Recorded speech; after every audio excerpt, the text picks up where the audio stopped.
right, let's talk about next up Governor Bobby Jindal of Louisiana. Look, he's an amazing guy. He would bring diversity. America's youngest governor and the first Indian-American governor in U.S. history. Many believe he's the future of the Republican Party. He ran a state university.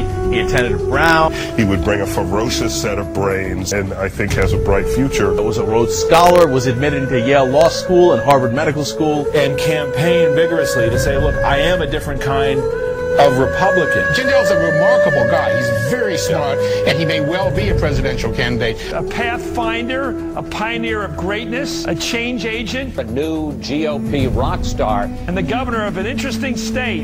Do you see the Republican Party is fighting for a face, for a direction? I think the reason Republicans did so poorly wasn't that the country stopped being conservative, it was the party stopped being conservative. We were saying one thing, and yet the Republican Party was defending earmarks and spending we never would have tolerated if the Democrats had proposed it.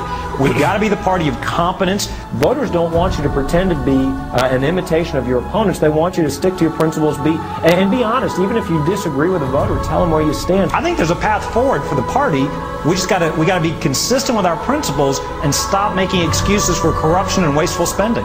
Obama has shown his inexperience in many of these ideas. Some of his planned programs would bankrupt the country. But for years, we've been silent. We've tried to beat something with nothing. We've got to show the American people we've got real solutions that involve reforming the marketplace, making health care affordable. It was Republican governors that championed welfare reform, balanced budgets, putting people to work. We need to be the party that stands for the American dream. It should be easier, not harder, for people to work hard and do well. Now, I'm a fiscal conservative. I don't think we should be wasting money, but if the government makes a commitment to people, we need to keep that commitment. The energy crisis is probably the biggest economic obstacle we face. It's not one silver bullet. We do need more domestic oil and gas production. We do need nuclear power. We need clean coal. We need conservation. Let's not just grow the federal bureaucracy. Let's be creative here. Here's an opportunity. If we really believe private health coverage is better than government-run health care, which I do believe, if we believe giving people jobs is better than giving them checks, let's not just spend billions of dollars on programs we don't think have always been all that effective across the country. To Louisiana, the governor blasting the Supreme Court's decision to outlaw the death penalty for child rapists. If there's any crime other than taking human life that merits the death penalty, it's those criminals that harm our children. 64% of Americans say religion in America is under attack.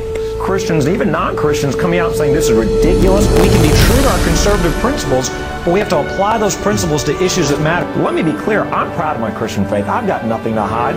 I thought the job of the court was to interpret the Constitution as intended by the Founding Fathers, not to take national opinion polls. Perhaps the only American value more under siege than capitalism right now is the Second Amendment. You need to be able to defend yourself, your property, your family, your business. You know, the office of President of the United States is one of the most important offices in the entire world.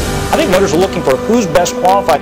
People are hungry for change. We've got to be the party of ideas and solutions. Louisiana Governor Bobby Jindal. Bobby Jindal. Bobby Jindal. Please welcome from the great state of Louisiana, Governor Bobby Jindal.